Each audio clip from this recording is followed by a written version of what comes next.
Grace, thanks for your correspondence today. What a lot of stuff all happened at once. We are 1 minute to air.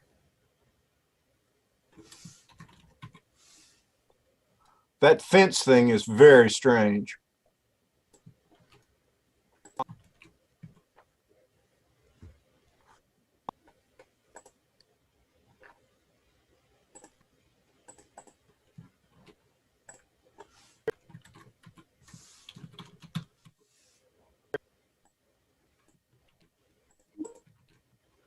Thirty seconds to air.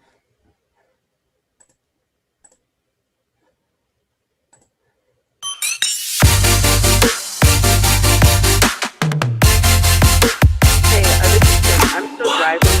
No, I'll be changing devices once I get out.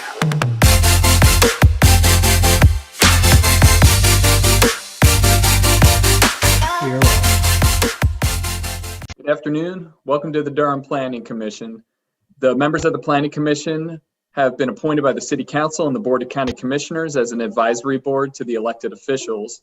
You should know that the elected officials will have the final vote on any of the issues that are before us this evening. Tonight's meeting is being held virtually using the Zoom meeting platform. And so in this virtual meeting, the participants do not have the ability from the public to speak or be seen on the video by default. And to maintain decorum and a discernible record of the meeting, the chat function has been disabled. Each of the items before us this evening will have the ability to, we'll have a public hearing and individuals have the ability to speak. Some of you have signed up in advance. We will call you in the order that you signed up. And then if you have joined us and you would like to speak, we'll give you the opportunity to identify yourself and we'll call on you and you'll be able to speak as well. You can call into tonight's meeting by dialing 1-301-715-8592. And again, during the public hearing, we'll call out your names and we'll ask you if you haven't been called on yet, but you'd like to speak, you may raise your hand. You can do that digitally by pressing *9 on your phone. And then when you're recognized, we'll ask you to give your name and your address, and then you can make your public comments. Finally, all motions are stated in the affirmative, so if a motion fails or ties, the recommendation is not favorable. May we have the roll call, please?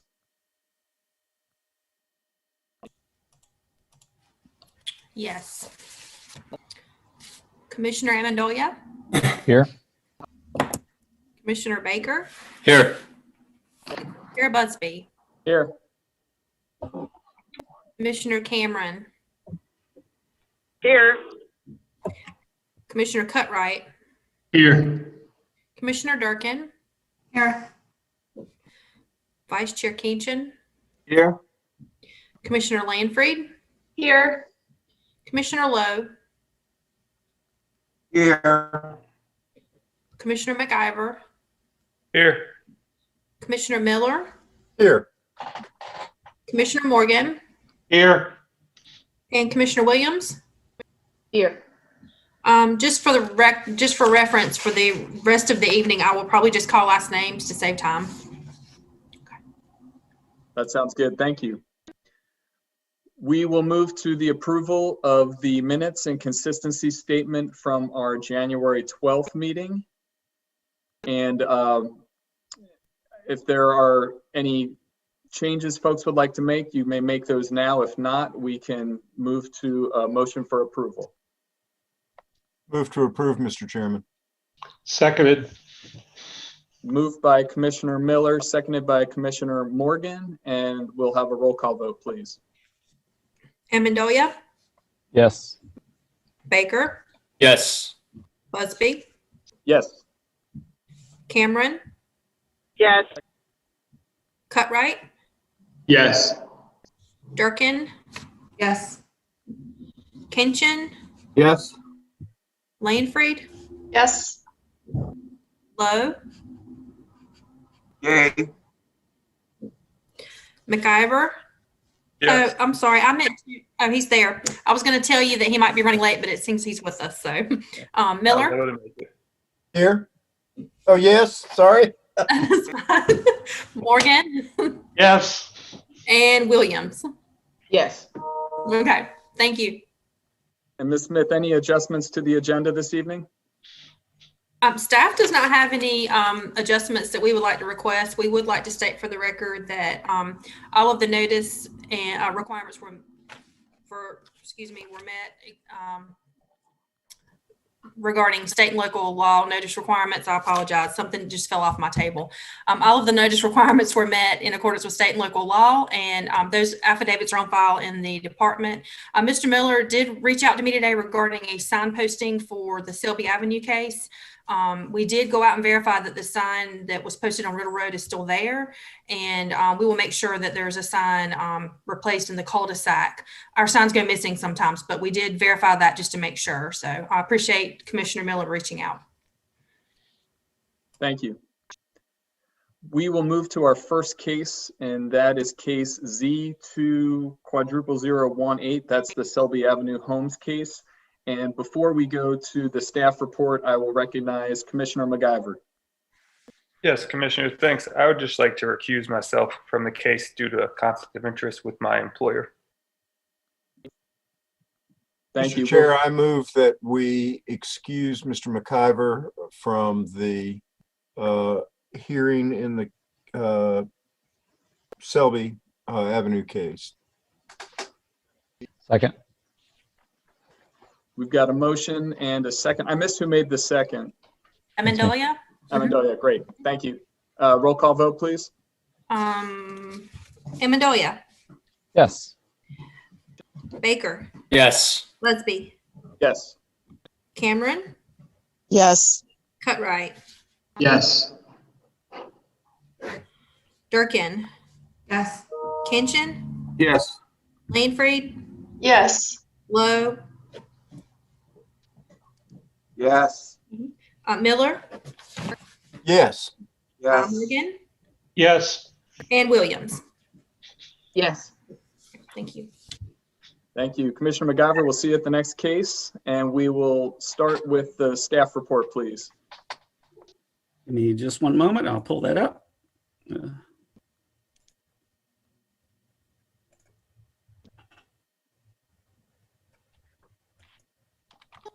There we go.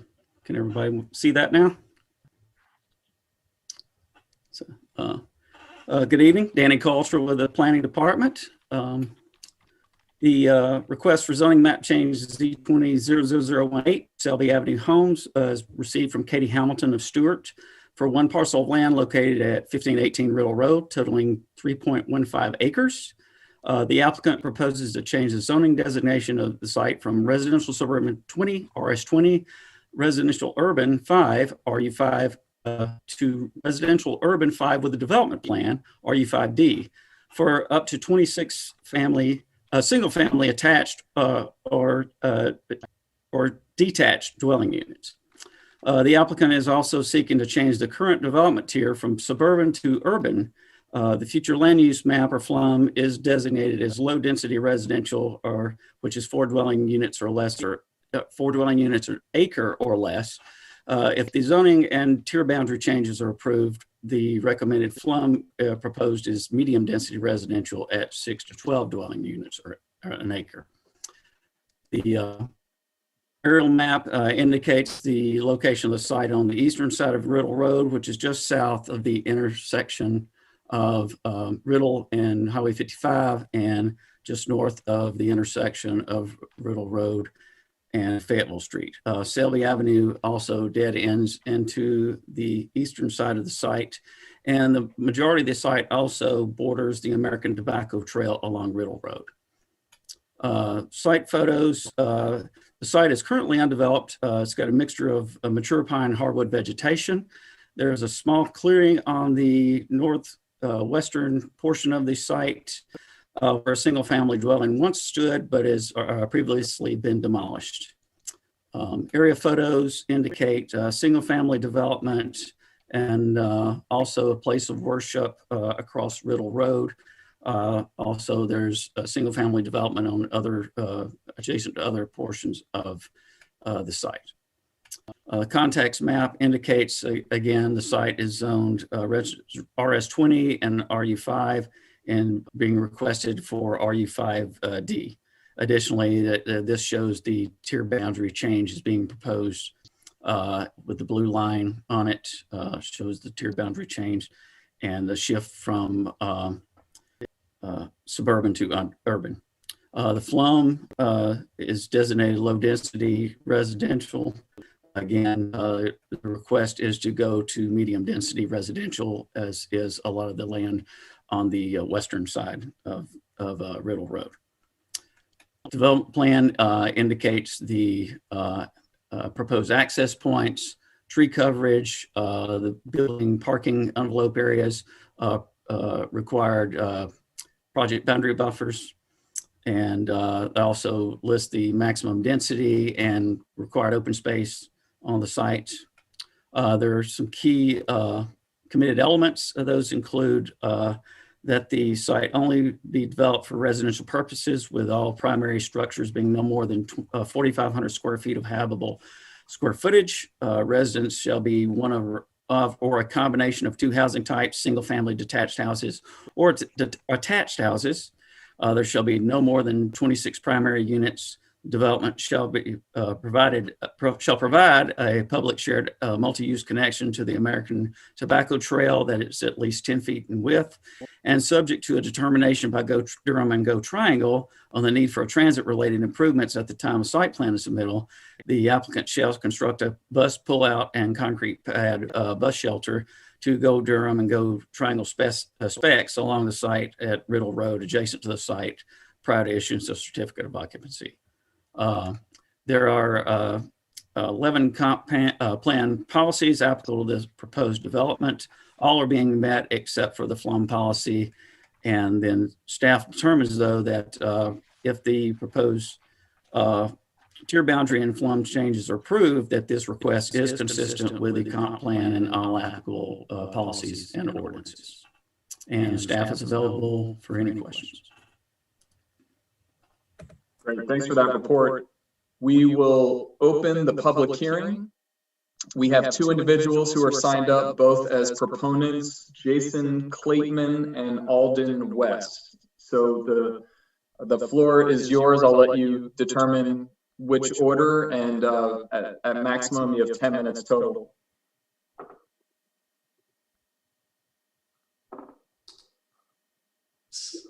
Hi, this is Katie Hamilton. I'm sorry. I think for some reason my name did not pop up on your screen, but I will actually be presenting to you first tonight. As Danny mentioned, I am the applicant for this zoning proposal. My name is Katie Hamilton. I work with Stuart as a landscape architect, and I'm representing Jason Clayton for the Selby Avenue zoning. I'd like to thank all the commissioners for taking the time to hear our case tonight. And I think it's a pretty straightforward case. We'd like to take the split zoned parcel and make it a single zoning district, while also placing a development plan on this zoning to limit the use and building sizes. This proposed development plan is more in keeping with the development patterns that we see coming into Selby Avenue to the south of Riddle Road.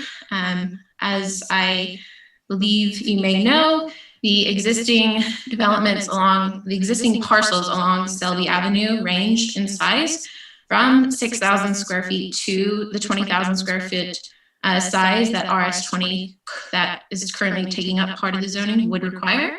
But the vast majority of the development that this lot is served by are actually in the 10,000 square foot range. So we think this is more in keeping with those development patterns, and we think this will be a great opportunity for infill within the Durham urban area and have access to the trail network, and we're happy to provide those additional access points to the American Tobacco Trail. And with that, if Jason Clayton or Alden have anything to add, I welcome them to speak now, and then we'll reserve time as well to respond if there's any questions from commissioners. Thank you. So, can you hear me? This is Jason. Yes. My name is Jason Clayton. I am the owner of the subject parcel. I am a small developer based in Orange County with experience with development in Durham. I want to thank you all for your time and consideration on this matter, and I'll defer my time, but I'm certainly available for any questions. Thank you very much. Thank you.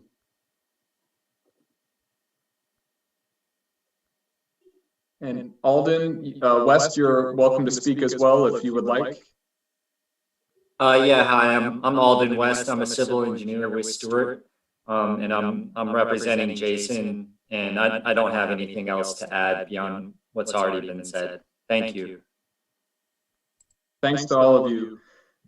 That's it for individuals who signed up in advance. As always, I want to give anyone else the opportunity to speak on this particular case. So again, if you would like to speak on this case, you can digitally raise your hand by pressing *9, and then we can call on you.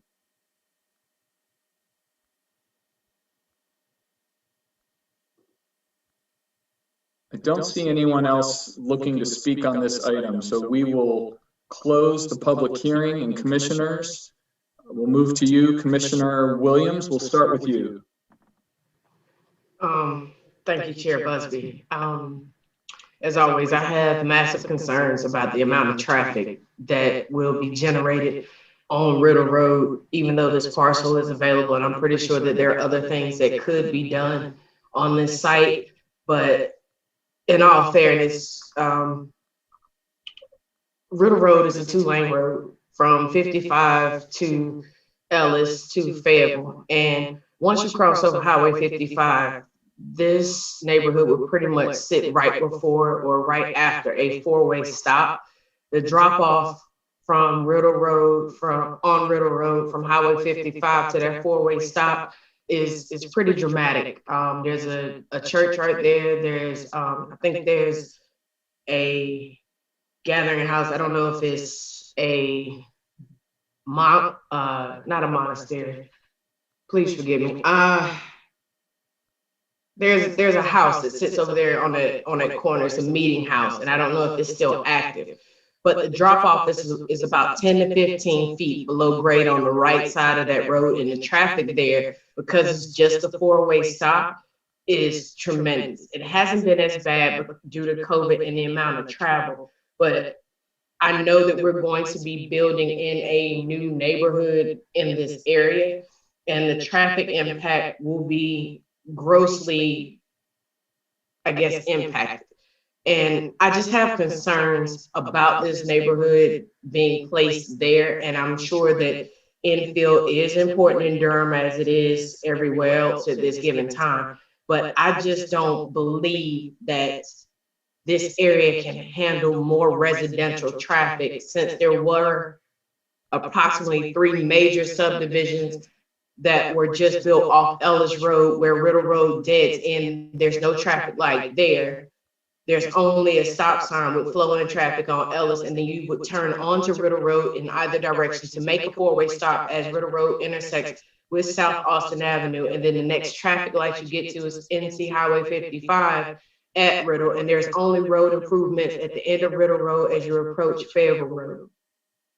I don't believe that just by adding a bus stop in this area, which will further impact traffic, because there is no drop-off lane, there's no pullover lane where the bus could pull over to pick up passengers, is going to help. You're going to further congest this area with traffic both to and from this residential area. And there's relatively fast access to Highway 147 if you were to take Ellis Road to 147, but then there's another set of congestion that you're going to run into that aspect. And I think that this just thoroughly compacts the problem, like it's adding to it. And I know that you're capable of doing it, but I don't know that it should be done in this area. And I know that another developer, even with a development plan, may come in, but I'm going to have the same concerns, because there are major road improvements that need to occur in this area to handle the traffic that's already present. Not to mention the amount of traffic that is going to be generated by putting yet another residential subdivision in this area for already existing neighborhoods. Thank you, Commissioner Williams. And Commissioner Miller. Thank you. So I share some of Commissioner Williams' concerns, but my biggest concern about this Well, let me begin by saying, even if I were interested in this rezoning, which I'm not, I would start by noting that the design commitments for this project, especially in such a constrained area with one access point in and out, in my opinion, are wholly inadequate, just as a matter of development plan rezoning. But that's not why I'm voting against this project. I'm voting against this project because I object to changing the tier boundary. This project is a suburban tier project. The only way into and out of it is through the suburban tier. It has no connection or communication with the urban tier, except for that you can walk to it. I believe that the tier boundary where it is now makes sense. I would feel differently if you could get from Riddle Road in a car to this project, but you can't. And I'm not proposing that we change things so that you can. This property is in the suburban tier. It should be in the suburban tier. I think we can talk about whether or not how it's zoned in the suburban tier is correct, but changing it to the urban tier when it in fact has no communication with the suburban tier, in my opinion, is the wrong way to go. I mean, I'd like to see infill development here, and I think there's lots of things we can do with inside the zones that are available in the suburban tier. If we were going to move the tier boundary, I wouldn't move it a notch or a little tooth at a time. I would try to find a new suburban urban tier boundary somewhere else so that it makes sense.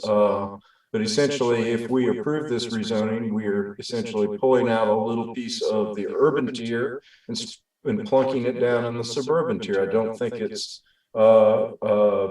consistent with what our tier philosophy is as it's expressed in the comprehensive plan. And I don't think it promotes a consistent or smooth transition of uses. So for that reason, I'm voting against this. I just don't think this is fixable as long as a tier boundary change is required. I mean, if you look at the map, the only way in and out of this is Selby. And to get to Selby, which is in the suburban tier, you have to drive around through the urban tier on a couple of other streets to get there. So I just don't, I think that we have a sensible urban suburban tier boundary and we ought to leave it alone. Thank you, Mr. Chairman. Thanks, Commissioner Miller. Commissioner Amendolia? Thank you, Chair. I agree with a lot of the comments said already tonight. Driving past this property yesterday, I thought this is an odd place to consider adding to the urban tier. And further, I don't know that I would say that this proposal meets the comprehensive plan policy 2.2.3a. To me, it doesn't have proximity of uses apart from the tobacco trail itself, which granted is good, but I don't see a lot of walkability to commercial uses or other necessities for folks that'll be living here. They'll still be driving significant distances to get to those things. And because of this, I will be voting no on this proposal. Thanks. Thank you. While I wait to see if any other commissioners would like to speak or ask questions, I did have one question for the applicant team. I was just curious if there was a neighborhood meeting, either was one required or did one take place? And then I'm curious to hear about any additional feedback that you received from the neighbors. Yes, thank you very much for your question. We did have multiple neighborhood meetings. We had, the first one was not extremely well attended, and the first meeting did not result in very many concerns. The second meeting we had was with actually the neighborhood to the southwest of us. They had not been informed of the meeting to the extent necessary. So Emery Woods, we'd met city standards as far as necessary notifications, but Emery Woods contacted us and asked to have a separate meeting with them. So we had a secondary meeting. The concerns that they brought up were downstream flooding, which we spoke to them about, the fact that we are installing a stormwater detention device to help mitigate those issues. We understand that, you know, a chunk of their neighborhood is actually in the floodplain as currently developed, but we have assured them that we will not be contributing to that, and our civil engineering team is available if you have questions regarding that. And then the other concerns they had actually were that the American Tobacco Trail currently they do not feel is safe. They have a lot of safety concerns there. We reached out to the city of Durham in multiple departments to determine what we could do to help make the tobacco trail feel safer. We were informed that currently it meets city standards for maintenance, and there is no fund that we can pay into for the city to maintain the trail to a higher standard than what is the city standard. They just don't have a mechanism for us doing that, and it would set a precedent that would, you know, require that level of maintenance everywhere. So there's no real mechanism for us to contribute to trail maintenance at this time through the zoning commitments. We can do it as a separate matter with a private nonprofit, but it cannot be included in the zoning. And then the traffic, speaking to Commissioner Williams' concerns, traffic was brought up.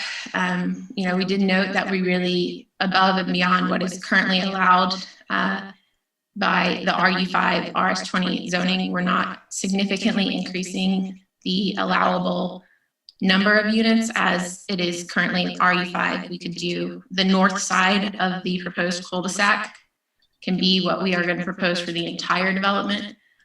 We're just trying to make it all be consistent within that extension of Selby Avenue into a proposed cul-de-sac.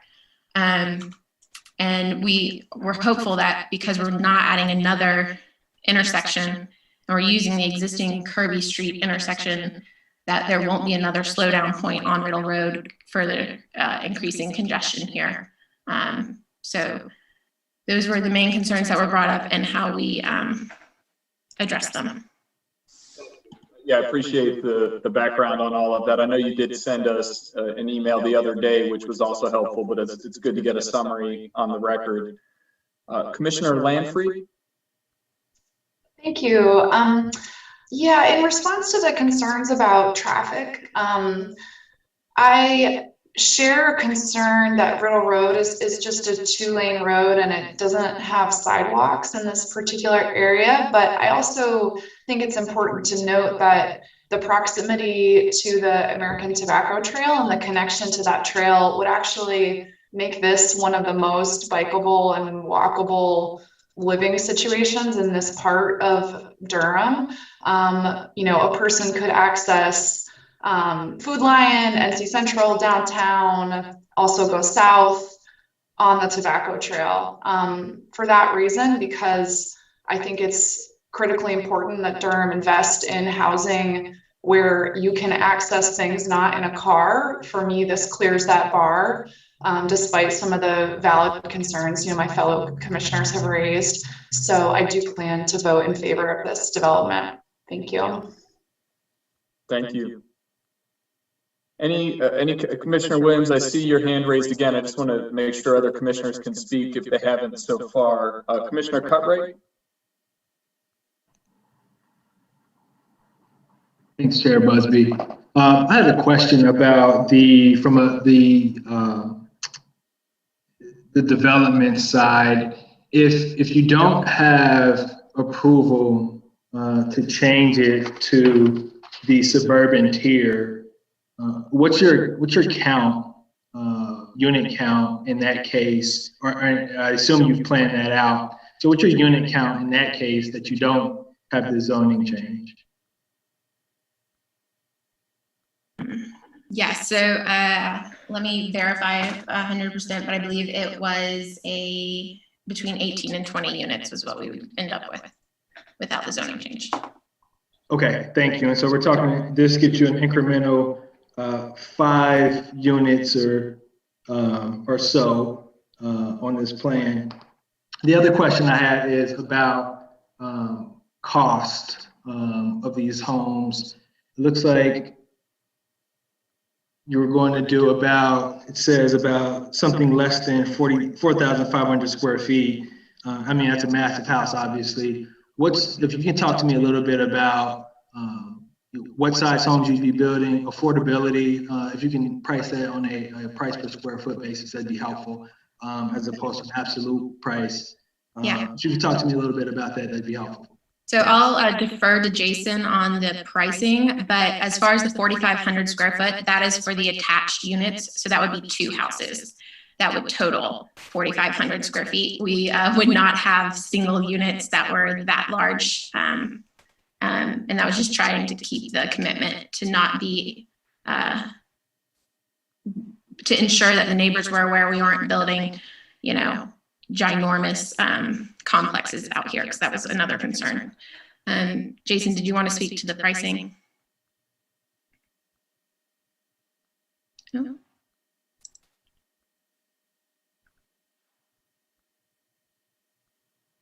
Great. Any additional questions, Commissioner Cutright? Okay, thank you. Oh, sorry. Commissioner Kenshin? Yeah, thank you, Chairperson. I thought I read in the packet that it was $250,000 per unit, but I think you declined to speak to affordability. Is that not what was in the packet? And the reason I'm asking is because, I mean, I agree with Commissioner Lanfried. This is, I mean, we can get that price point. That missing middle is what we need in Durham so desperately. And pretty soon we would be no affordability at all if we don't do something about the missing middle. And that kind of access to the trail would make it ideal. So that too, I mean, I agree with Commissioner Williams about the traffic and the issues there on that stretch of Durham. But the trade-off was going to be if we can get some affordable housing there with ideal access to the trail. So I'm just kind of confirmed that I may have made a mistake. I thought I read the price point of $250 in the reading. Thank you, Commissioner Kenshin. I believe Mr. Clayton was trying to speak earlier, and I'm sorry, I think I cut you off inadvertently. So oh, no problem. Yeah, the floor is yours to answer the question. Yeah, so correct, Mr. Kitchen. So as a single family attached structure, excuse me, we would be looking at a starting price in or around that $250,000 per side amount, which would provide for some relatively affordable housing. On the other side of the road, which is zoned for single family homes, those homes would be in the 3s. So just by nature of the pricing, one's going to be more affordable than the other. And the single family attached, which is part of expanding housing choices in that initiative, would allow for incrementally more units of housing below 300,000, and that, starting in that $250,000 range. And, it's a 1-car garage townhouse style unit at 1,800 square feet, with 3 bedrooms, 2.5 bathrooms. I don't know if you're familiar with South Point Station, which is on Barbie Road. That's a development I completed recently. It's north of 40 and 54. And this unit is slightly larger than our smaller unit there, which was 1,650 square feet, which is in my opinion, very livable unit. And to your point, is significantly less expensive than a single family house, which would be in the 3s and would likely be 2,400 to 2,800 square feet. Though I haven't really decided on exactly what that house would be, but that would have a 2-car garage. It would be for a larger family, but would be in probably the 325 to 350 range.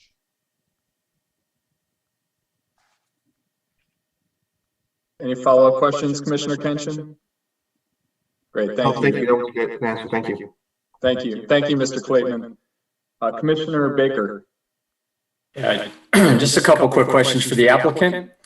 My first question is whether the applicant is planning on using green building practices or any energy efficient practices in their development.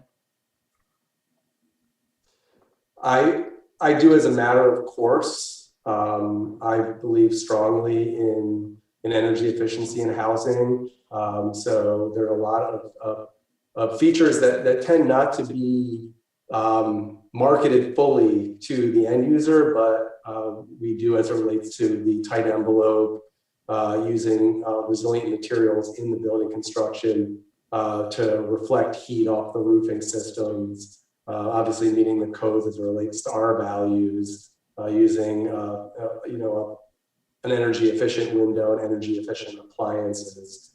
Past that, to be fully frank, it gets very, very expensive, and that tends to not really align with housing that can be relatively affordable.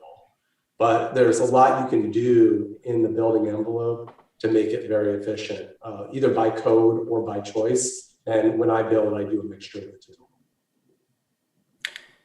Great, thanks. And as always, I think I'm not just speaking for myself when I say that we would like to see more energy efficiency and green building practices. The other thing relates to design, and I think Commissioner Miller brought up, made some comments that I agree with about design commitments. But just out of curiosity, question to the applicant is: are these units? Are they going to have garages on the front, sort of snout nose houses, or are we looking at front porches with garages in the rear? They're going to be front loaded garages.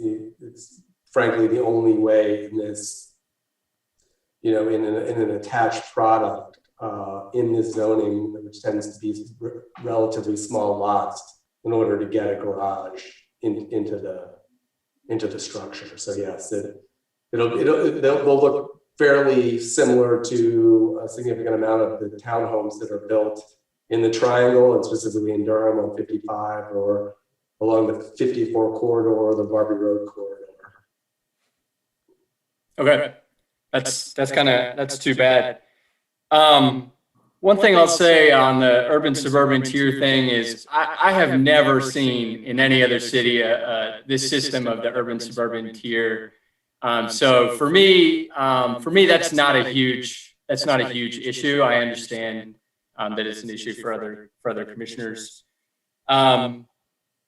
I also think that this site shows the challenges and difficulties of the mistakes of the past, the mistakes that were made in the built environment of the past, and the lack of multiple uses in the area, the lack of housing variety in the area, the lack of street connectivity in the area, but that there are some assets, Commissioner Landfree, Commissioner Kenshin pointed out about being adjacent to the bikeway. So I'm on the fence on this one. I think that there are some reasonable things and some things that are too bad.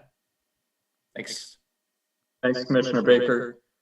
I don't see anyone with their hand raised, commissioners who haven't spoken yet. So we'll circle back to the commissioners who would like to speak a second time, and then we'll move to a motion for a vote. We'll start with Commissioner Miller, and then Commissioner Williams, and then Commissioner Amendolia. Actually, Mr. Chair, I believe that Commission Member Williams was the first of us to put her hand back up. Okay, great. Thank you. I was going to say I missed who did it in the order. So we'll start with Commissioner Williams. Thanks, Chair Busby. I appreciate that. So my concerns are definitely with the residents that live in this area, as far as providing security or upgrading issues with the American Tobacco Trail. I don't think anyone on this planning commission actually travels on that American Tobacco Trail, because I live in this area and I run on that American Tobacco Trail, but I no longer do, because this portion of the American Tobacco Trail goes behind Shepherd into a dark wooded area that abuts a creek. One end of it dumps out at the base of Hillside High School parking lot and then continues across Riddle Road. And if you go down far enough, you'll pick up South Point. The other portion of this splits off and it picks up on Fayetteville Road by the Chicken Hut, right beside the Food Line, and goes behind the projects in the lower income apartments that are on actually East Pilot Street and Cornwallis projects. So though it may be convenient for somebody to bike, it's definitely not safe for you to travel on this particular area. That's the reason why crime is so high on the American Tobacco Trail, because people can disappear in this area and they have failed to get caught.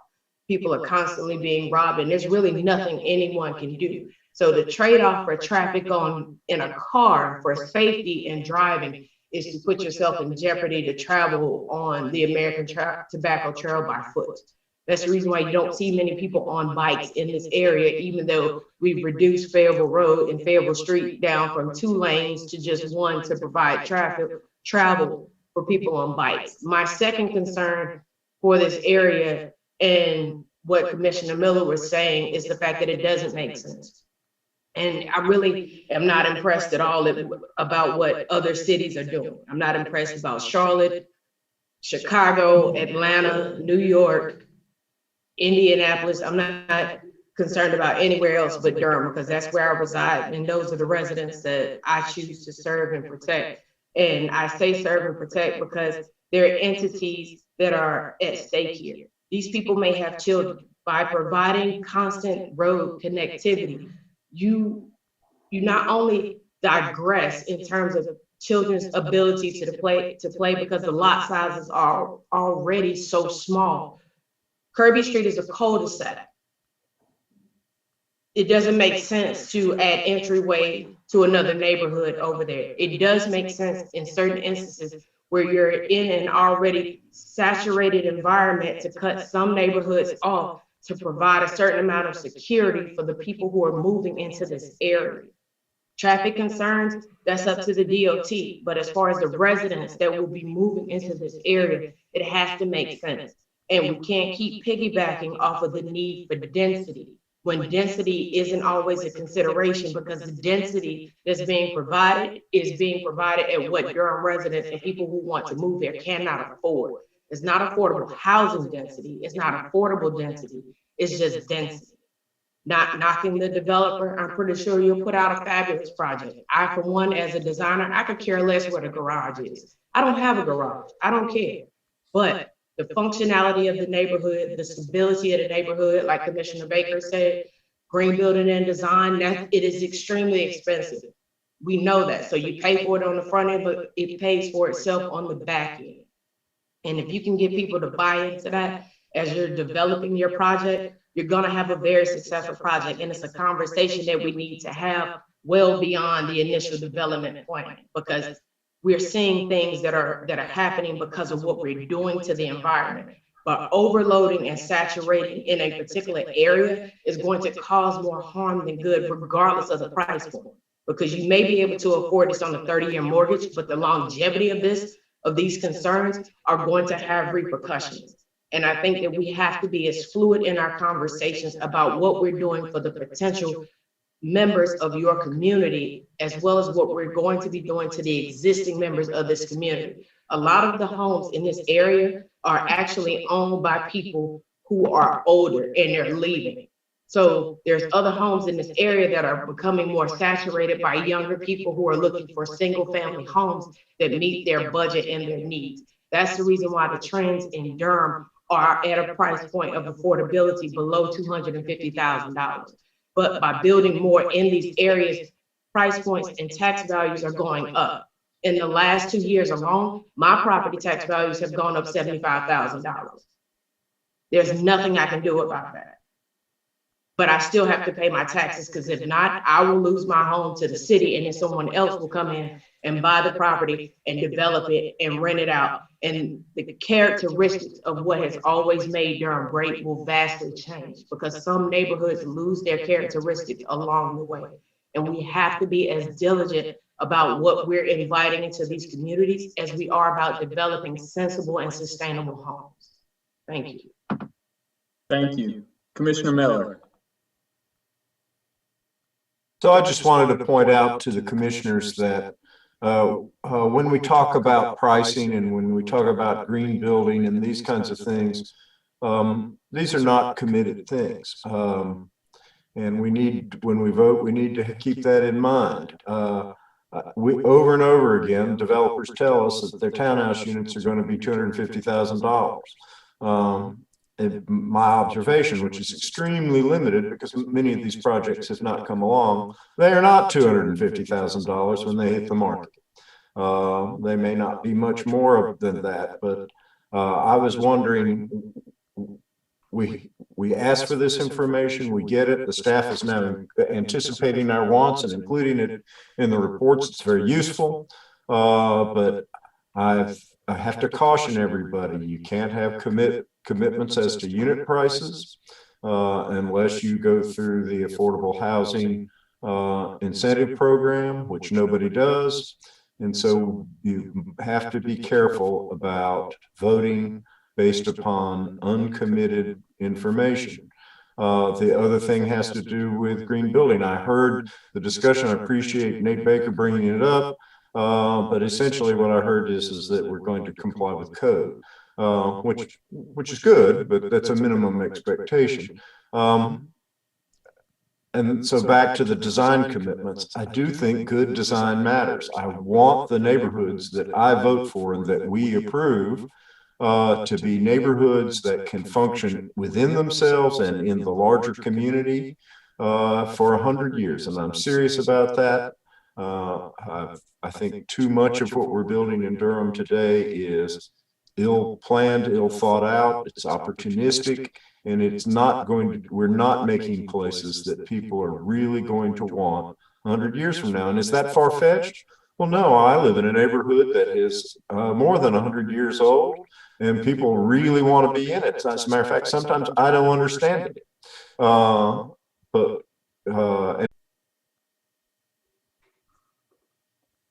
I just want to thank you all for your time. I certainly appreciate both your comments and some of your concerns. I don't really understand as it relates to my ability to answer these any of these concerns after after this meeting, but to the extent that I can, I'd more than make myself available to speak to any of you to continue to talk it through. I'm a former resident of Woodcroft.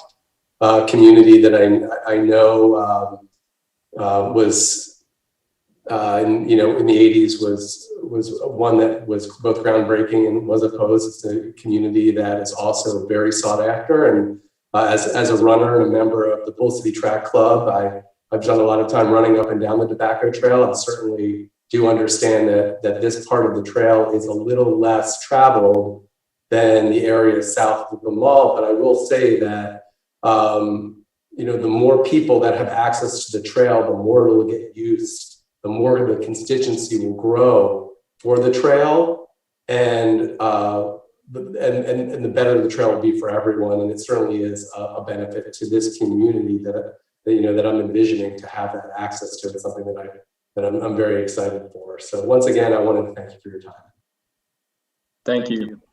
And before I accept a motion for the approval, my thoughts on this has been a really good discussion, and I hear the concerns that some of my fellow commissioners are raising. When I read the packet, I was thinking along the same lines as Commissioner Landfried to begin with, and what she and Commissioner Kenshin have said continue to resonate with me. I think this makes sense. It may not be the most logical development, but at the same time, we are going to have infill development. It works with the area. I don't think it's a huge increase. The road is very, very challenging, to Commissioner Williams' point.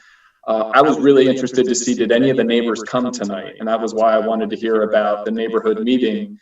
And no one is here. And that doesn't mean I vote for something if no one shows up. But this would be an example where if there were significant issues, in my opinion, of the actual neighbors that are now going to have their cul-de-sac extended with additional homes and then an access to the trail, we all know that we hear from folks when they have concerns. So I'm going to plan to vote for this. I do hope the applicant continues to work with the neighbors, and ideally you can address the issue around some funding as they've asked for through the Durham Parks Foundation. I know you can't make that commitment, but that seems like something that's worth continuing to work with the neighbors and to really ensure that the trail and the access to the trail becomes a neighborhood amenity that everyone believes is safe and is something that they're comfortable using. But with that, I do plan to vote for it, and I will accept a motion for approval. So, Mr. Chairman, then with regard to case, oh, and I'll just throw out, while I was on Selby today, I spoke with neighbors. I didn't find anybody that was aware this rezoning was happening. With regard to case Z2000018 Selby Avenue Homes, I move that we send this forward to the City Council with a favorable recommendation. May I interrupt? I'm so sorry. Commissioner Miller, would you add to your motion that includes the tier change proposal as well? Certainly. Do you want those cases? Do they start with that's an A case, right? We don't necessarily need the A case number, but because we've consolidated it into the zoning case. But if you would just mention that in your motion. Okay, so my motion is to move this zoning case with its attendant tier boundary change forward to the City Council with a favorable recommendation. Second. Thank you. Thank you, Commissioner Miller and Commissioner Amandole with the second, and we'll have the roll call vote, please. Okay. Amendolia. No. Baker. No. Busby. Yes. Cameron. No. Cutright. Yes. Durkin. Yes. Kinchin. Yes. Landfried. Yes. Lowe. Yes. McIver. Oh, I'm sorry. McIver's recused. Apologize. Miller. No. Morgan. Yes. And Williams. No. It passes 7-5. Thank you. We will move to the next case. It is case Z2000010, and it's the Chandler Run case. We'll welcome Commissioner McIver back, and we will start with the staff report. Great, good evening. Thank you, Chair Busby, Vice Chair Kinchin. Alexander Cahill here with the Planning Department. We received an application for a zoning map change from Tony Whitaker of Civil Consultants. This is for the area located between Chandler Run and Clayton Road. If you remember, this case came to the Planning Commission initially in November and was continued for 2 months. And then in the January Planning Commission, staff asked for 1 more month to continue working out the remainder outstanding items on the development plan. This project is for 24.79 acres in the suburban tier. This is currently zoned RS8, RS10, and PDR 8.5. And the rezoning request is to consolidate these assembled parcels into the planned development residential 3.118. The current FLUM designation is low density residential, and no change is being requested to this FLUM. This zoning is consistent. The proposal is up to 66 single-family detached units. Just as a refresher for this case, because it has been a little bit for the commissioners, this is the aerial map of the case with Chandler Run to the west here. Some area photos show the existing single-family homes that are adjacent to the property and the heavily treed and vegetative site that these assembled parcels are.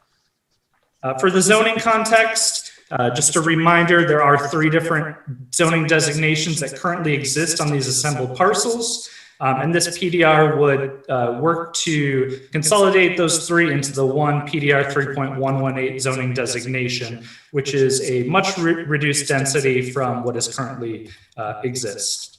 Again, there's no future land use map change. This is consistent with the low density residential character of the future land use map. So since meeting with the Planning Commission in November, the applicant did engage with the community. They did host a neighborhood meeting. If you remember, they weren't required to submit one at the time. This came in before the neighborhood meeting requirement. They went back and hosted a neighborhood meeting and began to engage with neighborhood residents. Some of the things that came out of that were commissioner feedback, staff feedback, and resident feedback. were these commitments, such as limiting it to 66 single-family residential dwelling units. And these are single-family detached residential homes. They added design commitments that include front entries that are roofed and lighted. They added that all units will have a deck, patio, or a screened porch. And then they also added 4 acres of undisturbed space, which will be provided in addition to the existing open space requirements. If you remember, the tree save for this requirement is 20%, and the applicant is committing to that percentage through the preservation of existing tree coverage and replacement. And then just to break down the open space and undisturbed area, the required open space for this project is 16%. The proposed additional undisturbed area, which is not required, but the applicant has proffered as a commitment, will be 4 acres, which brings the total open space and undisturbed areas to about 8 acres of the entire site, around 32%.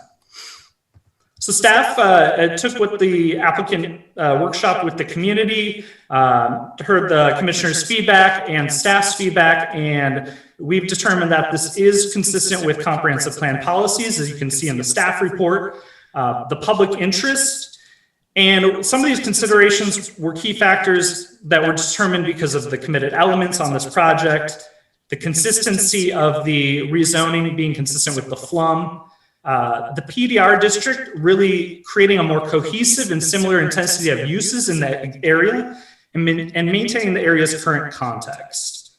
Due to the availability of existing city services and infrastructure that exist in this area. And then, of course, because the applicant did listen to us and spent some time workshopping this development plan, trying to make their commitments as robust as possible, even with the smaller size of this project. And at this time, staff is available for questions. Thank you, Mr. Cahill. We will move forward and open the public hearing. And for tonight's case, we have 4 individuals who have signed up. All of them are part of the applicant team or proponents. And so we'll have 10 minutes for those individuals to speak. We have Randy Herman, S. Morrison, Tony Whitaker, and Deborah Mangum. And so we can go in that order, or if the applicants have a desired order, please let us know and we can go from there. Thank you, Chair Busby and members of the commission. This is Randy Herman. I'm an attorney with law firm of B.A. Folk. Tony Whitaker, the engineer, and Craig Morrison, the representing property owner, are also available if they are needed to answer questions. But otherwise, I don't believe they intend to speak specifically. I want to thank Alexander for the presentation that he gave, and I'll try not to retread any of it. I don't want to take up too much time. Just wanted to point out again that the specific design commitments and text commitments that we have made in response to the first meeting, which was in November.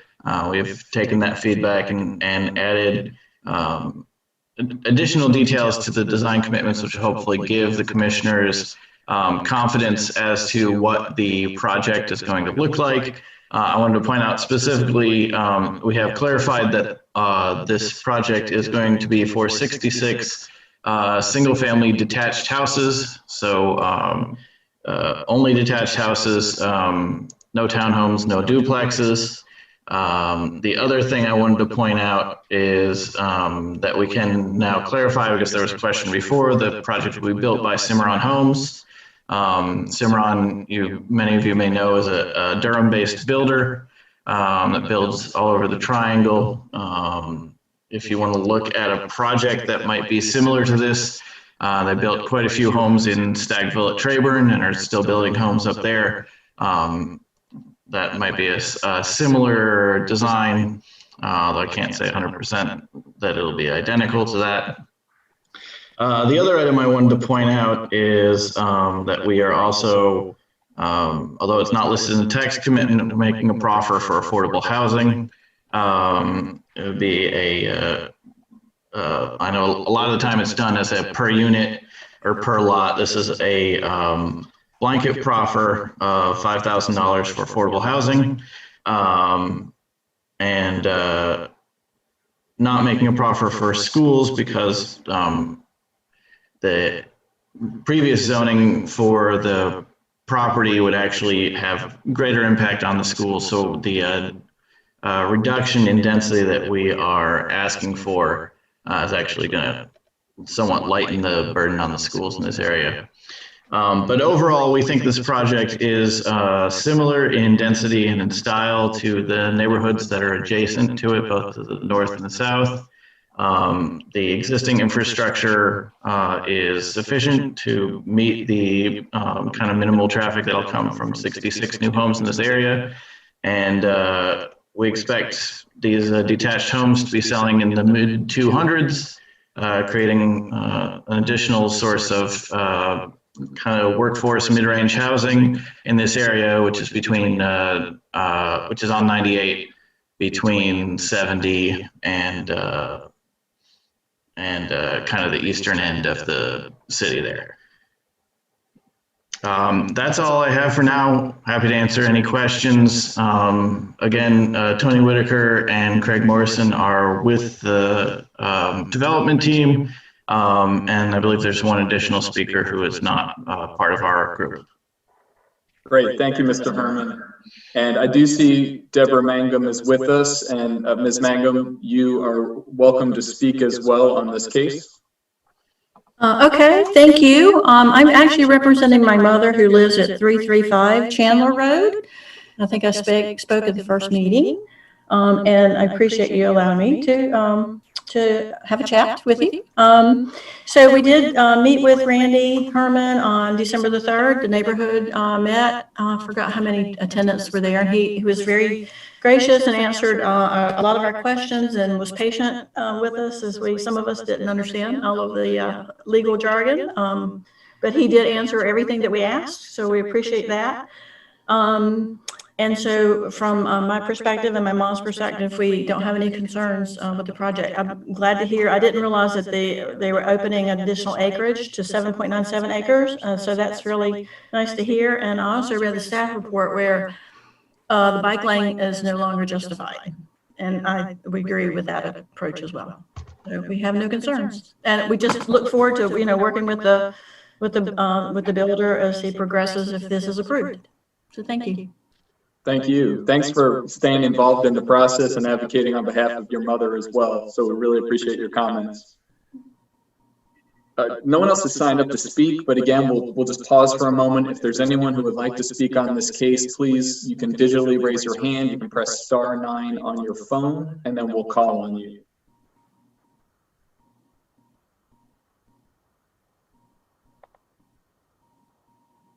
No one else has indicated their interest to speak on this case. We'll close the public hearing. And commissioners, Commissioner Miller, we'll start with you. So I think this project's a lot better this time, and I'm going to vote for it. And I'm grateful to the developer for listening to what you heard from a lot of different people and a lot of different sources. This is a very difficult piece of property, and the way it is zoned right now would make a hell of a lot of sense. And so I think that what we have now makes much more sense. I will say this though, and although the design commitments for this are not written with a lot of words, they do actually touch on things that matter to me. I would have liked to. I do care where the garages go, but I think with a project like this, there's room for avoiding the snout house design. But I do want to say that at 24 acres, this project is right at the cut point where, were it any bigger, I would like to see some variety within the project of housing types. But I'm giving this one a pass on that, simply because so much of the land included in this development is just not usable. 24 acres with 8 acres dropped out of it for one reason or another, usually because of the difficult terrain and environmental features. It's really not a 24-acre project. It's a much smaller project. I think that's what's being proposed today fits in with the neighborhood better. And I think it really matters in a case like this because this project doesn't have big frontage on a major road. You have to drive down behind existing development to get to it. So I think compatibility is an issue that really matters. I do not vote for projects because Craig Morrison is involved in them, but when I vote for projects for other reasons and Craig Morrison is involved, it makes me feel a little bit better because I think he does a really good residential product. So I'm voting for this one. And I know it's taken some time and I appreciate everybody's patience. Thanks, Commissioner Miller. I'm sorry, give me a moment. I jumped over. I don't see any other commissioners with their hands raised. I just wanted to echo Commissioner Miller's statement. I plan to vote for this. Mr. Herman, thank you for working with all of us, the staff, the Planning Commission, particularly the neighbors. This is why it's important, I think, for getting it right and taking the time to get the input and to listen and to make adjustments. So really appreciate that. And I plan to vote for it as well. Any other commissioners who'd like to speak on this item?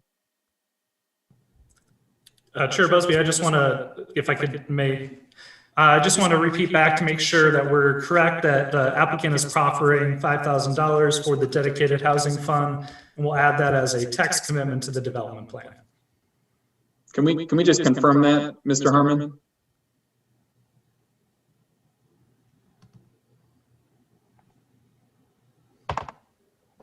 Yes, that's correct. Great, thank you. With that, this is the appropriate time for a motion for approval. Mr. Chair, with regard to case Z2000010, the Chandler Run project, I move that we send this forward to the City Council with a favorable recommendation.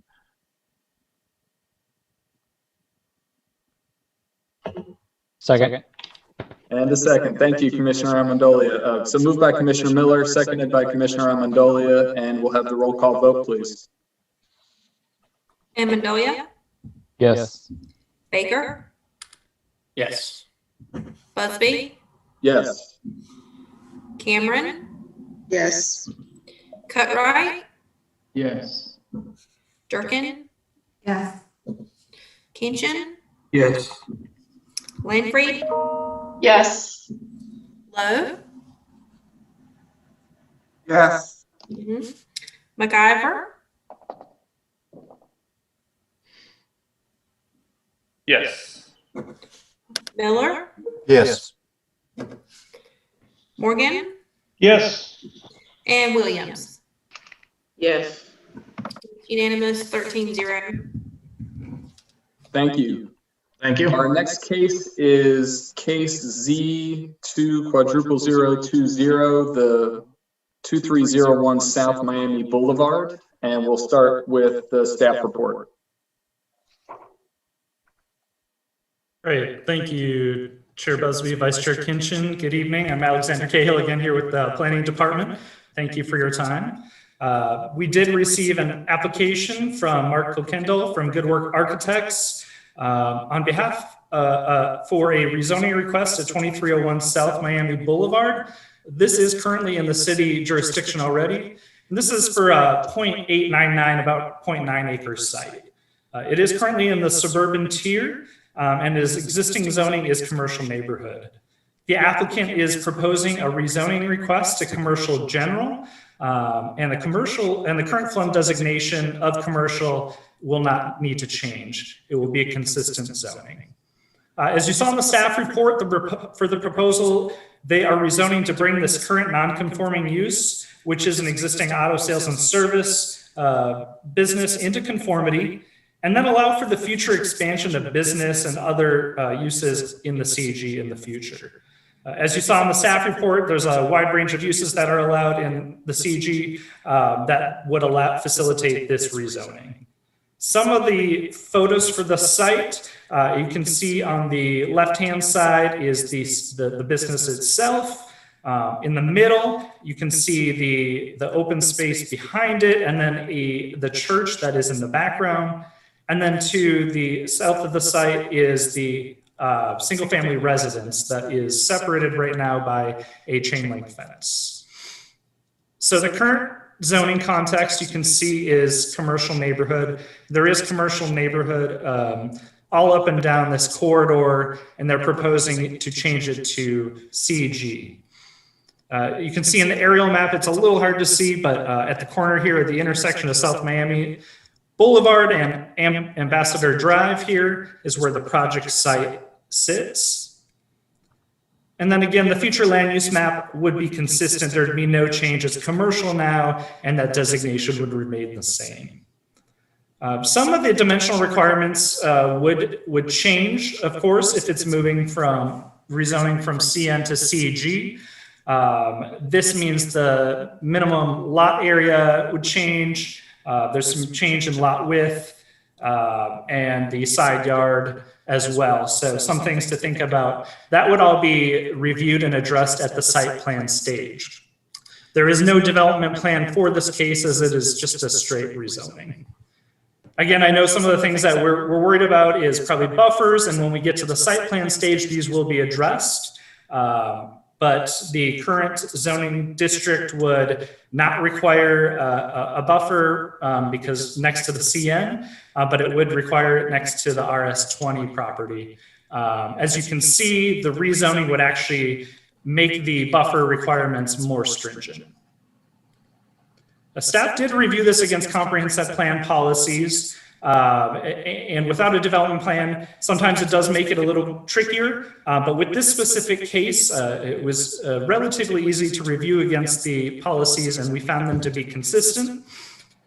And staff is proposing, recommending approval for this. The proposed zoning provides an opportunity for additional commercial general uses to support the needs of nearby residential and really enhance the South Miami Boulevard corridor. How big the buildings are supposed to be residential in their proportions, and backing up to all of this property are residential zones.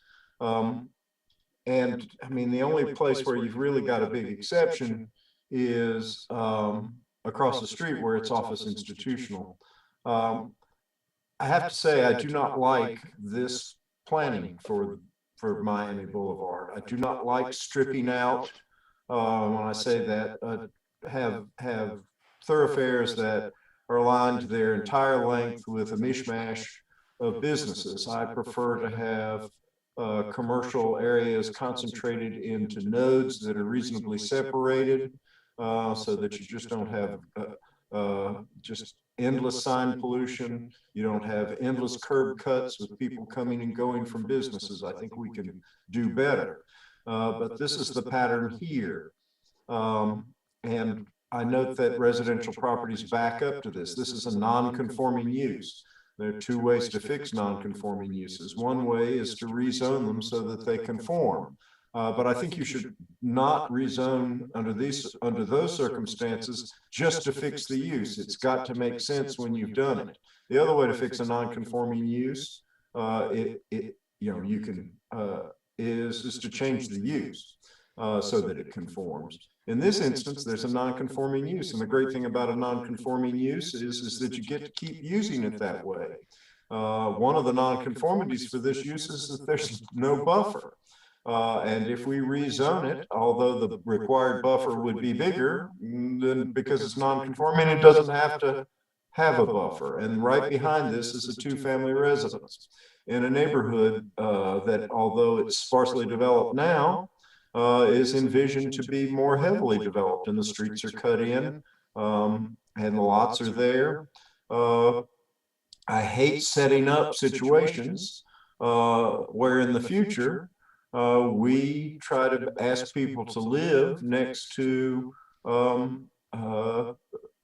properties that are available for use for a wide range of commercial uses. And in this instance, CG, in my opinion, should never be backed up directly to a small residential parcel. CN, okay, especially if you buffer it correctly. That's why we have the CN zone, a step down. But in this instance, there's no development plan. There is nothing to say that this property in the future could not be used for a whole host of things that I think would be a very bad neighbor for residential properties. Now, had there been a development plan here that could have limited this down to a fairly innocuous use and to cut out some of the things in the CG zone that I think could make future uses there a bad residential neighbor, I could have voted for this, but there's no development plan. You could have a 50-foot building on this piece of property. You could have a building that had uses that ran way into the night. You could have a much bigger building on this piece of property with that generating a lot more traffic. I just think that without something to cut back those parts of CG that make it an undesirable residential neighbor and get it closer to CN, that I can't support this. It's inconsistent with the development pattern that we've established on the map, although I wish that pattern were better. I don't think this will make it better. I just think that if it should stay CN. I'll note that the great thing about a non-conforming use, we're not telling the owner of this property that he has to discontinue the use. He has an advantage over his CN neighbors because he has a permissible non-conformity. But I don't see the fix for this is to rezone this so that it can be used for even more than the properties around it. Thanks, Commissioner Miller. Commissioner Cutright. Thanks, Chair Busby. I think it was well stated by Commissioner Miller. I tend to agree 100% with his assessment.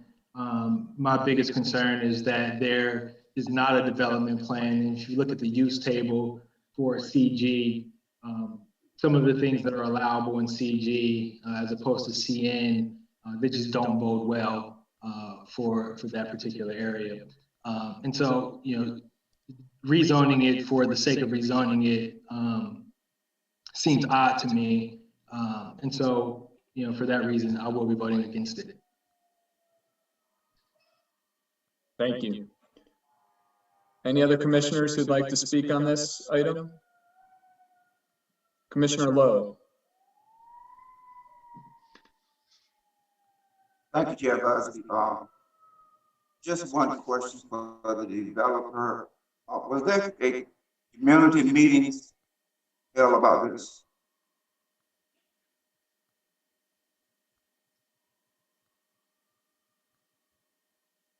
Can you hear me? Yeah, Commissioner Lowe, you cut out, but I believe you asked if there were any neighborhood meetings associated with this. Is that correct? Okay. That's correct. Thank and you. So yes. The applicant, you're welcome to answer Commissioner Lowe's question. I do not believe so. I believe this was submitted prior to that requirement. That's a requirement that was not in place at the time of application. Staff can correct me if I'm wrong.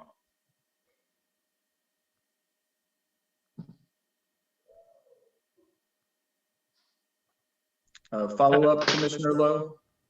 That is correct. The application was submitted before the neighborhood meeting requirement was in place. And if it's okay, I just want to clarify one thing as well. At site plan stage, a buffer would be required between that existing single family residence and any expansion of the business. We just want to make sure that's clear. It gets a little confusing sometimes, but want to make sure that's called out. And then the other thing is Commissioner Cutright brought up some really good points. And a lot of the uses that are allowed in the CG are allowed in the CN as well, just in a more expansive way. But they do require, special use permits for many of them. Thank you, Mr. Cahill. Commissioner Lowe, any follow-up questions or comments? No, thank you. Thank you. Commissioner Baker. Yeah, sorry, just to, and you've probably already touched on this, and I don't know if this is a question for Alex or for the applicant, but just so I'm clear, this is a non-conforming use and it can continue to exist and function. and the applicant wishes to change the zoning so that they are conforming under the new uses that are permitted under the new zoning district, and so that they can expand their business. Is that a correct understanding? That's correct. Okay. That's all. Thank you. I'm just looking, any other commissioners, any questions or comments? I don't see anyone else, so we can move forward with, I'll accept a motion for approval at this point. Mr. Chair, with regard to case Z2000020, the property at 2301 South Miami Boulevard, I move that we send this forward to the City Council with a favorable recommendation. And there's no corresponding change to the future land use map. Is that correct? That is correct. Seconded.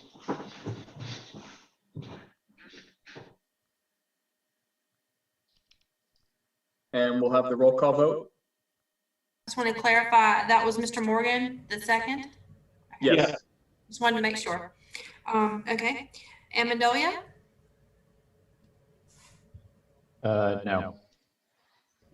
Baker? Yes. Busby?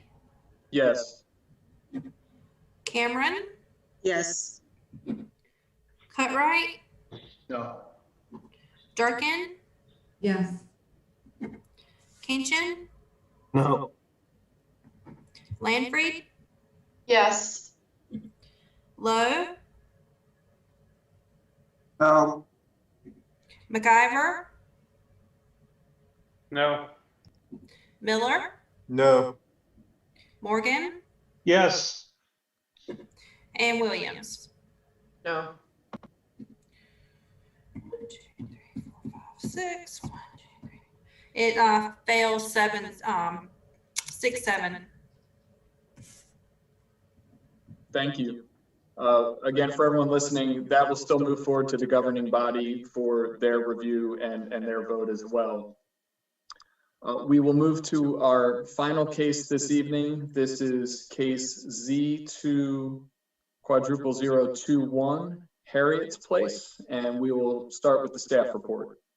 Mr. Chair, if I may, before we start with the staff report, I did want to follow up on my promise to at least the public that's watching and those who are attending the meeting.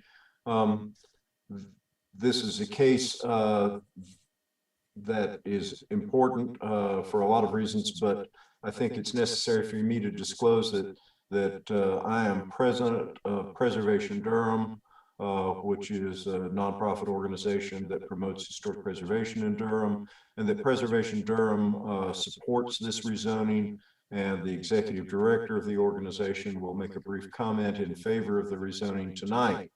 I have discussed this with staff because I do not live within the notice radius of this property, and because I don't have any direct or indirect financial interest in the outcome, I cannot be disqualified under our rules. But I do think it's only fair for you to know that how I speak and how I vote in this case should be measured and weighed based upon the fact that I'm a president of an organization that supports the rezoning. And I'm available for questions if you have any. Thank you, Commissioner Miller, and appreciate your transparency on this case before us. With that, we will move to the staff report. Thank you, Chair Busby, Commissioner members. Danny Coulter again for the Planning Department. This is case Z2000021, Harriet's Place. The item was received from Howard Partner with Howard A. Partner Landscape Architecture. For two parcels of land located at 312 East Umstead Street and 1206 Dawkins Street, totaling just slightly over 0.7 of an acre. The site's located within the urban development tier. The applicant proposes to change the zoning designation of the site from a residential urban 5.2 to residential urban multifamily with a development plan or RUMD for a maximum of 17 unit congregate living facility and/or affordable apartment units within an existing building. Future land use map or FLUM is designated as medium high density residential at 8 to 20 dwelling units an acre. There's no change to the proposed FLUM. The aerial map indicates the site located on the south side of Umstead Street, just west of the intersection of Umstead and Fayetteville Road, Fayetteville Street, excuse me. And it's also on the west side of Dawkins Street between intersections of Dawkins and Umstead and Dawkins and Linwood Avenue. The north portion of the site contains the structure which was previously utilized as the Harriet Tubman YMCA facility, and also contains existing vegetation. The southeastern portion of the site is vacant and has been previously cleared. And also that's the southwestern portion of the site from Avery Street. The area context, there's adjacent single family and duplex development and also undeveloped parcels of land across from the site and around the site. This is showing single family duplex parcels and also adjacent single family parcels. Context map indicates that the RU52 zoning designation for everything around the area. And again, the request is to rezone to RUMD. And the future land use map, again, shows everything as high to medium density residential in the area. The development plan indicates the proposed parking building envelopes, existing building to remain, parking envelope, existing driveways or proposed driveway, required project boundary buffers, tree coverage locations. The list also lists the uses, the maximum unit counts, the building heights, building size, building location, proposed impervious surfaces. The use table in UDO paragraph 512 requires that congregate living facilities proposed within residential districts receive a minor special use permit in order to allow the use within the district. However, UDO paragraph 356D10 for development plans eliminates the use requirement, the permit requirement when the zoning is approved with a development plan. So these features have all been identified on the development plan if they pursue a congregate living facility. The commitments for the development plan, shall consist of affordable apartment units or congregate living facility units, singly or in combination, not to exceed a total of 17 units. Lots A and B will be recombined prior to the issuance of a building permit. Public sidewalk will be constructed on the Dawkins Street site frontage of parcel 118300 prior to issuance of a certificate of occupancy. Off-site buffer easements as shown in the development plan sheet 3 must be obtained prior to site plan approval. If off-site buffer easements cannot be obtained and or where on-site buffer standards can't be met, variances must be approved prior to site plan approval. The site has been analyzed for the comp plan policies. All comp plan policies that are applicable to this site have been determined to be consistent. And so staff has determined the consistency for all the policies, and staff is available for any comments or questions. Thank you, Mr. Coulter. We have a number of individuals who've signed up for the public hearing. So we'll open the public hearing. I'll read the individuals. Most have indicated they are in support. There are one or two who didn't indicate where they stood, but we know that as part of the applicant team, we have Jarvis Martin, Howard Partner, Peter Skillern, who's with Reinvestment Partners, as is Blake Strayhorn. We have April Johnson, and then Elizabeth McKennedy and Amber Harris. And so, again, the applicant team may have an order that you'd like to have your team speak in. So I'm going to open it up to you and let you start, and then we can call on the other.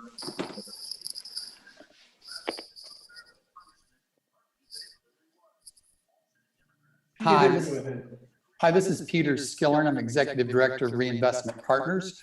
We're the single member owner of Harriet's Place LLC. The agency is a nonprofit community development corporation. Our mission is to foster healthy and just communities by working with people, places, and policy. So as an example, we're a HUD-approved counseling agency. We provide free tax preparation. We run a statewide healthy food assistance program. We also do financial justice and healthcare advocacy. And on the place side, we do commercial and affordable housing redevelopment. And so as an example, we redeveloped 1208 Fayetteville Street, the National Historic registered Burnett Place. This property was built in 1954 as the Harriet Tubman YWCA. It provided 12 dorm rooms for student nurses at Lincoln Hospital while they were in training. It also provided a key community center for the African-American community and was site of some of the key historic civil rights organizing. The property was sold to Fisher Memorial Church.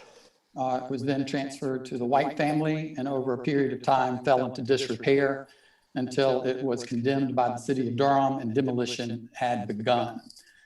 Due to a variety of different legal proceedings, we were able to purchase the property through a tax foreclosure and with the commitment that we would redevelop the property as affordable housing. So our intent, as the development plan shows, we worked through a variety of different scenarios, and currently the plan we're moving forward with is 17 studio efficiency apartments with a congregate kitchen that can be in addition to the individual units. And we'll have some room for community meeting areas as well, and offices. Our intent is to preserve the building from the exterior and as well as to document inside the kind of the important history of the building. We have received a preliminary conditional commitment of funding from the city of Durham for affordable housing, which also comes in addition to the request for affordable housing zoning here, 30-year use restrictions for that purpose. So we're in that process, and be glad to answer any questions as it relates to the agency, the project, or our future plans. Thank you. Thank you very much. And Mr. Skillern, are there other members of your team that would like to speak on this item, or are they just available to answer questions? I believe Howard Partner might like to say a couple of things, and then Blake Strayhorn is not on the call. Okay. Mr. Partner, you're welcome to speak. Okay, thank you. I'm Howard Partner, and I am the applicant for this rezoning request. I just want to speak very briefly and mention that in essence, this rezoning will allow the use of the building to be very similar to its original use. And so we're taking a derelict building and restoring it to a positive use.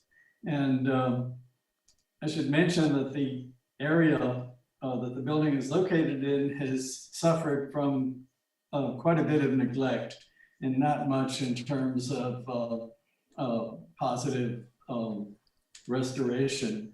And so our hope is that by restoring this building, we will also be encouraging renewal of other properties in the area.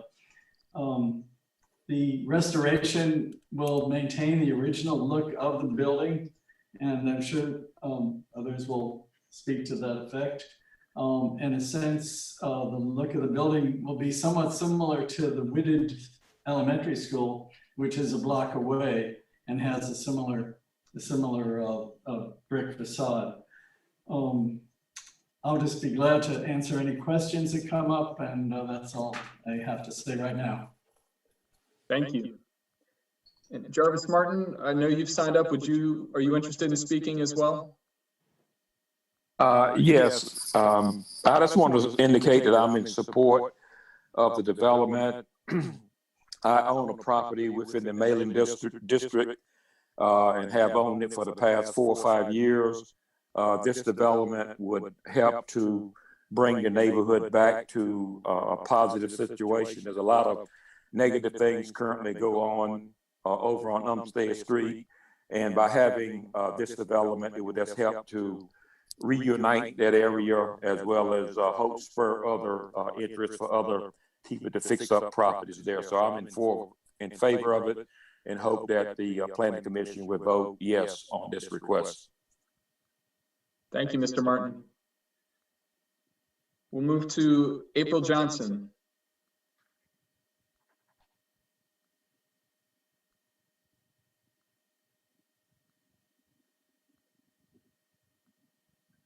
Ms. Johnson, I see you're with us. Are you able to speak? Yes. Can you hear me? Yes. Welcome. Thank you. Yes, I'm April Johnson, Executive Director of Preservation Durham. And I just want to speak in support of you voting for a favorable recommendation to City Council on this rezoning. Around 2018, I found out that the city had the building was slated for demolition. So of course, Preservation Durham went straight to the city manager's office and Neighborhood Improvement Services to ask that they hold back and give us an opportunity to see if there are any other developers out there who would like to adaptively reuse the building. I heard complaints from some of the parents at the Whitted School down the street about the folks hanging around the vacant building at the time. I was able to convince them to give us some time to look into finding a developer who would preserve the building rather than demolish it, and thankfully they were able to do that. But about finding affordable housing for people that have been lost in the shuffle over here and been forgotten by many other programs. So we would be super excited as members who have been a part of that community for 4 years and have a lot of relationships to figure out ways that this could both serve the community at large with some needed redevelopment and life and breath, while also meeting some of the real serious needs that Umstead and Dawkins, anyone who's been over there are very apparent over there. Let's say that. Thank you, Mr. Crispel. And we've got one final hand that went up, Joe Novak, and we'll take you, get your mic on, and you'll be able to speak as well. Hello, do you hear me? Yes. Hi. I am in the next block in Fisher Place. And in that area, those of you who know, it's all duplexes, and they are, everyone living there is either low-income African-American or low-income Hispanic.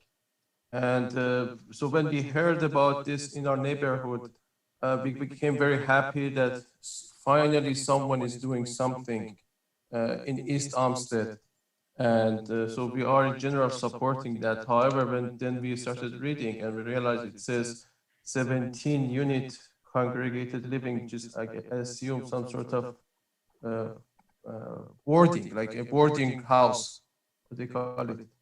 And that makes us worried that we are hoping that they redevelop here and maybe families, small families come here. But again, 17 units.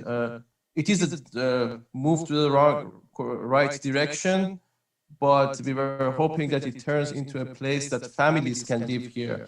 So we are all families, and we are all, as those of you who know, we are dealing with, every weekend we have to go to our backyard, collect the needles. All of our houses we have broken into our houses. So we were just hoping for the developer to consider maybe include affordable housing in this area if possible. Thank you. Thank you, Mr. Novak. We don't have anyone else who's signed up to speak during the public hearing, but I do see the applicants have raised their hands and they did have an extra minute or two. So either Mr. Skillern or Mr. Martin, if you'd like to make any final comments before we close the public comment period, you're welcome to do so.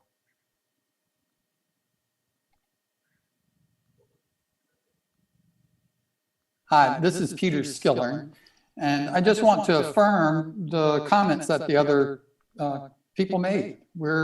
That's the reason why we're in this neighborhood, is to help make it better, safer. For those of you who don't know, on the Planning Commission, this is really the center for opioid use at the corner of Dawkins and Umstead. And David Crispell and his brother Pete have been at the forefront of really providing service to the community with love, and really leading with that. And so we're, of course, glad to work with them to continue finding better services for folks. I think to the point about affordable housing, I just want to say that we included congregate as a means of increasing our flexibility, but these will be studio apartments. I think the second component of that is, as a nonprofit, we are invested in providing supportive services and quality management. And so this will be a facility that serves individual needs and do so in a responsible fashion for the broader community. So it will not be a rooming house. So I hope that will initially address those concerns, but we are very glad to continue working with everyone who spoke, Jarvis Martin and Amber Harris as well. Thank you. Thank you very much. Mr. Martin, your hand's raised as well, so I don't know if you have any final comments or if Mr. Skillern covered those, just let us know. I do not. If it's raised, it's in error. Okay. Thank you all. No one else has indicated their interest in speaking, so we're going to close the public comment period, and commissioners will come to you. And Commissioner Williams, you've had your hand up. We'll let you go first. Yes. So please be sure to my fellow commissioners to write this down, because it is extremely rare that I am elated about a project. And I cannot be more overwhelmed by the amount of support that I have for this project. As an active Durham resident, I drive through this area at my own risk on a regular basis. My home church is Mount Vernon Baptist Church on South Roxborough. And this area is dear to my heart. My parents went to Whittier, and my mom grew up on Linwood, and they used to walk to W.D. Hill for parties on Friday nights. This just lets you know a little bit of the scope of how far down the hill this area has gone, because it is very rich in history and culture for the city of Durham. Even that massive house that's right there next to W.D. Hill, the large white house that has the columns on it that just recently got a facelift, that's the Scarborough home. So this area needs all the help that it can get. And to be honest with you, 17 units is phenomenal. The fact that you're preserving this building, if I got to get out there on my Saturday mornings and scrape and paint and build, or whatever the case may be, count me in, because it's needed. And I knew something was coming, because the amount of police presence in this area has been phenomenal. It has increased. The foot traffic in this area has decreased. The amount of, I don't know if, there's slumlords or whatever the case may be, but I really was about to put in a petition to have the houses in this area torn down, because there's no way that these are habitable homes and people are using them for other purposes besides living. So the fact that this area is being done something extremely productive, and I know the quality of life of the residents in this area will improve. You will be able to go outside of your homes and truly enjoy what you're paying for and where you live. So again, mark it down, February the 9th at 7:24 p.m. I am elated about a project. And I could not get behind a project more than anything that has been presented since I've been on this time. I am almost tearfully overjoyed by this presentation, and I 100% support it. As a matter of fact, I didn't even mean to raise my hand as early as I did. I looked at the screen and saw my hand was up, and I left it there. That's how excited I am. Thank you so much. Thank you, Commissioner Williams. Those of us that have served with you for a long time, we have waited a long time to hear you say the word elated. It's a big moment. Commissioner Cameron. Good evening, everyone. Thank you. I just want to express my support. I think many of us joined this commission to hope further affordable housing, and we have a true affordable housing project before us. It kind of cracks me up when I hear 240, anything that's not under 200K be deemed as affordable, which is not. I just wanted to ask Mr. Skillen, are you going to use any low-income housing tax credits or historic tax credits as sources for this project besides the City of Durham funding? And then also, are you going to have a partner for supportive services for the residents of the facility? Ma'am, we will not be using low-income tax credits or historic tax credits. The project is too small for LIHTC, and it's not, while it is historic and very important, it's not on the registry. It really kind of doesn't meet those qualifications. The other funding sources, in addition to the city, we are applying for a $500,000 0% interest loan from the North Carolina Housing Finance Agency, and we are applying for a Federal Home Loan Bank grant.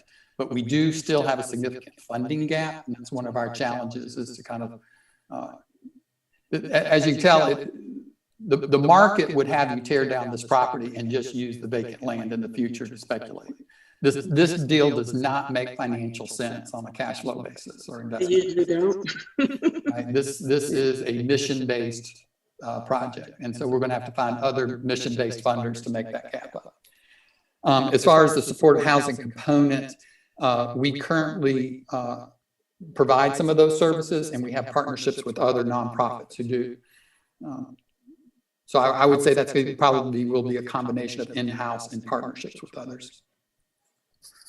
Thank you. Thanks, Commissioner Cameron. Commissioner Durkin. I have a couple of questions. I'm also excited about this project. I am elated to see the use of the affordable housing density bonus, finally. It's very exciting. And to kind of go off of Commissioner Cameron's question, I also wanted to know more about the financing. I know you just spoke to it, but can you speak to the use restrictions that come with the FHLB money and the HFA grant? Sure, but all three funding sources that I've mentioned, if it's subsidized financing, it means that it's going to have an income restriction on it, and that those will be enforced through annual compliance reviews by all three agencies. And so, I mean, I don't know if that essentially answers your question. The mix of incomes will be at least 4 units that are at 30% of area median income, and the rest can go up to 60% of area median income. Most likely, most of them will be at much lower than 60% of AMI. But that's great. That's also good to hear. It's hard to have projects, to find projects with those lower income bands. Yeah. And the one thing that an advocate had mentioned was request for priority for area residents. Do you have any plans for having priorities for neighborhood residents that are underhoused or? It'd be difficult to offer that as a commitment, though it's a shared goal. Yeah. You know, yeah, it wasn't a request for a proffer. It was just more of a request to know what your plan is, or if you thought about having those kind of priority bands. Yeah. You know, to be honest, I haven't thought about lease up. I'm still at the zoning stage. So glad to take that into consideration and work with David Crispell. I know he's got some clients coming through his Jubilee housing that might qualify for that. And a question on the congregate living. So can you just explain a little bit more? I mean, I know congregate living, you would have shared sort of kitchen spaces and living spaces. But what kind of population are you looking at, and what duration would the residencies of the congregate living facility be? Would it also be kind of on 1-year leases like you would typically have for a rental property? So again, I want to say we are not doing congregate facility. We will be doing studio apartments. But let me explain why we included that in the proposal. Our initial design was to use the dorm rooms almost as is, and they had congregate bathrooms, and they also had a congregate kitchen in the downstairs, and that is great because you reduce the cost of having everyone have their own bathroom. So now you have 3 bathrooms, 1 on each floor versus 17, and when the pandemic hit, we realized that congregate shared facilities no longer works. That's just not viable.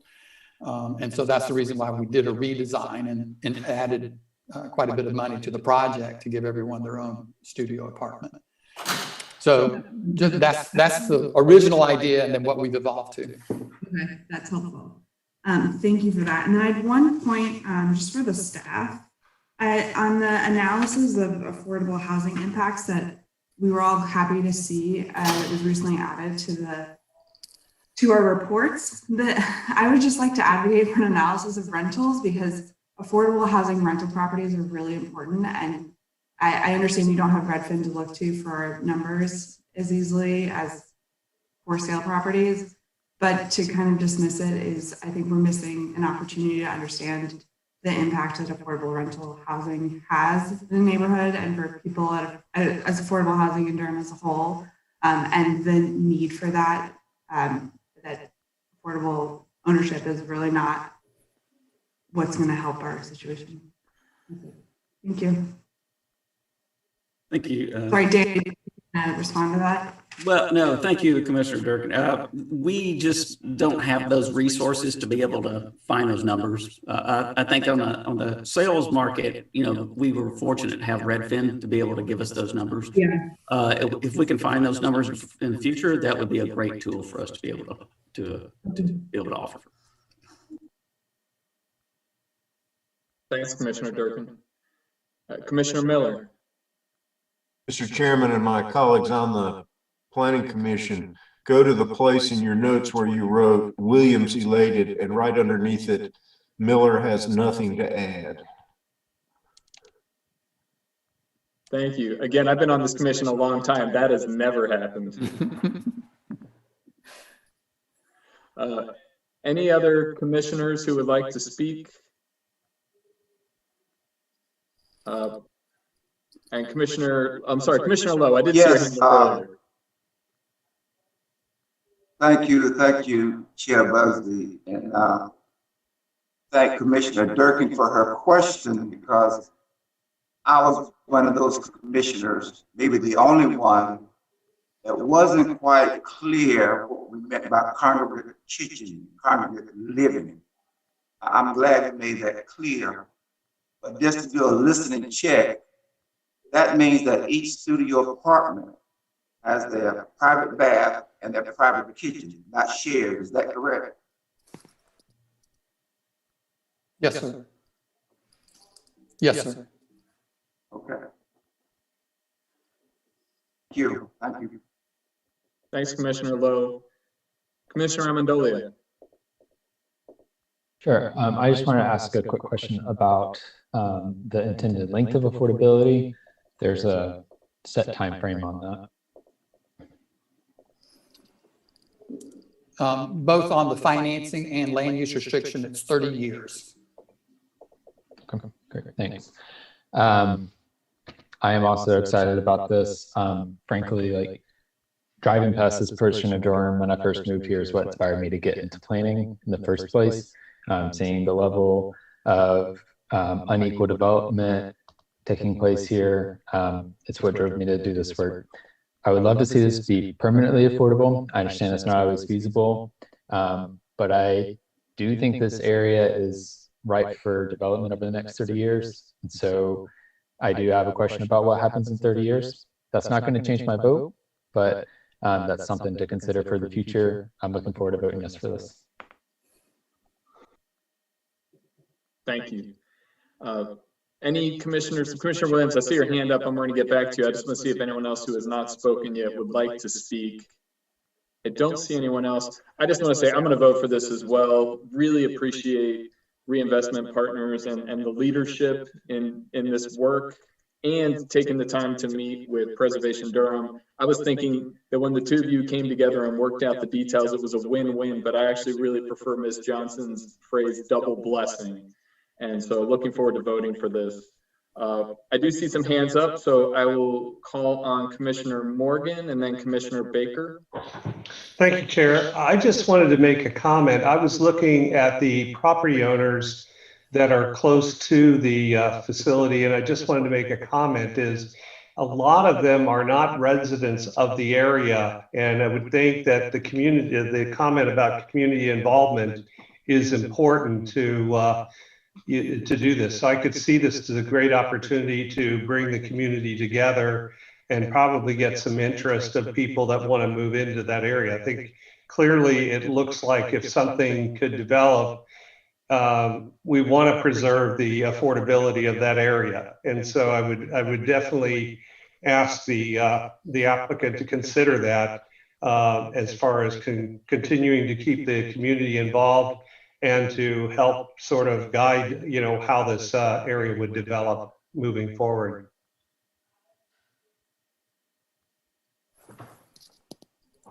Yes, sir. Go ahead.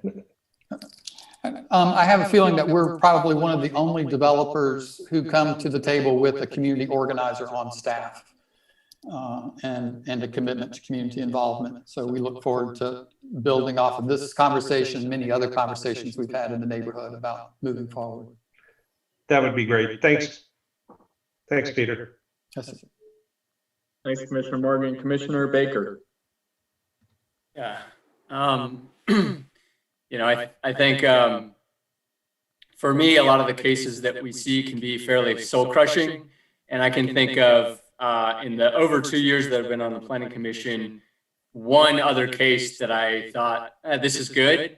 And so this is now the second one.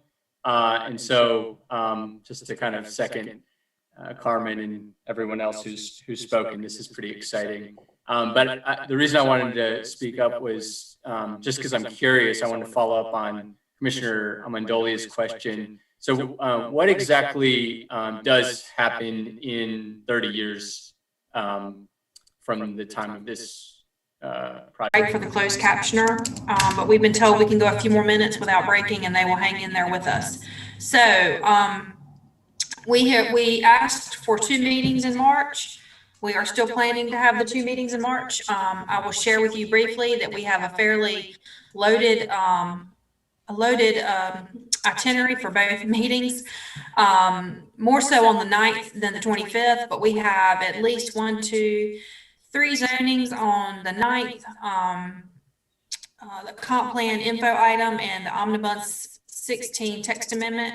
And then on the 25th, we have 3 other zoning related cases. If you want, you know, specific information about those cases, I'll be happy to send those to you in an email later in the week. We are still finalizing the agenda at the moment, but that's kind of what you're looking at for March. And I sent out another email that said that we had mentioned this during the retreat last fall, and the timing of it was just kind of not so great. We're going to need an extra meeting in April as well. We did not plan that. It's just our comp plan is ready. We're ready to have a special meeting to hold the first public hearing of the goals and objectives for the comp plan, which you'll hear about in March. So, and then the public hearing would be in April. So I'll be working with you all to poll the members and find out when a good time would be to have that additional meeting. That will be only for the comp plan hearing. We will not have any other land use cases on that agenda with the comp plan public hearing. So I wanted to share all of that and let you know too that we did have our new member join. However, he will be actually joining the meeting and voting starting in March. We weren't able to make it happen fast enough for today. So any questions? Nope, thank you, Grace. And seeing no questions, the meeting is adjourned. I hope you all have a good night, and we'll see you next month. Thanks, everybody. Good night. Night. Thank you.